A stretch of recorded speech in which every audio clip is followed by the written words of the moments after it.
Watches and Wonders 2026. What actually is going to happen, what matters, and what doesn't matter is what we're going to talk about today. Because every spring, annually, every year, Watches and Wonders comes around and everyone starts talking about new releases, new changes, new models, new colors, updates, and there's a lot of confusion because nothing is confirmed until Watches and Wonders actually happens, usually in mid-April. The reality is most of it doesn't matter long term. And if you don't understand what actually matters, that's where people start making expensive mistakes. And because we're involved in buying and selling and trading and sourcing watches every single day, we get to see how these releases actually play out in the real market, not just on paper with all the hype. So instead of going through everything, I want to focus on what actually matters this year and, more importantly, what doesn't. Let's start with Rolex. Rolex typically doesn't make drastic changes. They never really have. They do small controlled adjustments on current models, and those usually tell you where things are going. Whether it's a new variation or a subtle design shift or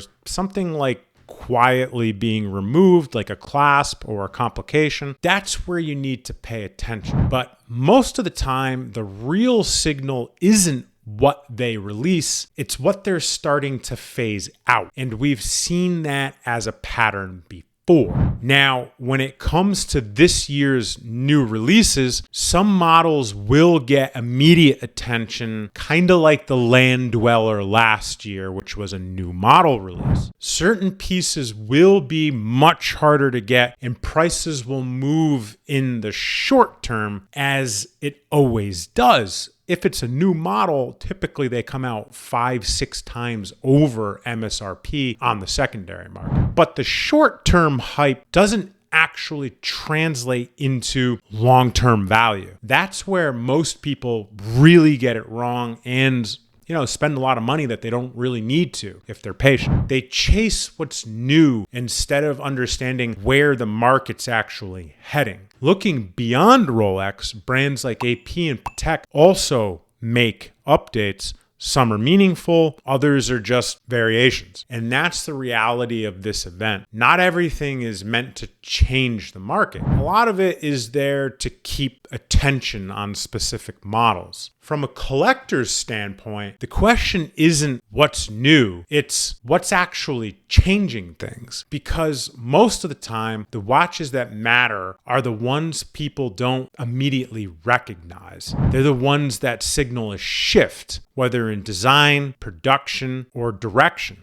Maybe like a Land Dweller from 2025. And this is where working with the right people makes a difference. Because we're dealers involved in buying and selling and trading and sourcing and servicing and consigning and appraising watches on a daily basis, we see a lot of patterns that many don't. We see what comes back into the office. We see what moves quickly. We see what actually stays in collections long term. So if you're thinking about buying, upgrading, or just want a second opinion on how these releases might fit into the market or maybe the collection, or you just want to work with someone who understands both the product and the macro bigger picture, we're always happy to help. The link is in the description below. And let me know what you think about 2026's releases. But again, my name is Chris, and I'll catch you next time.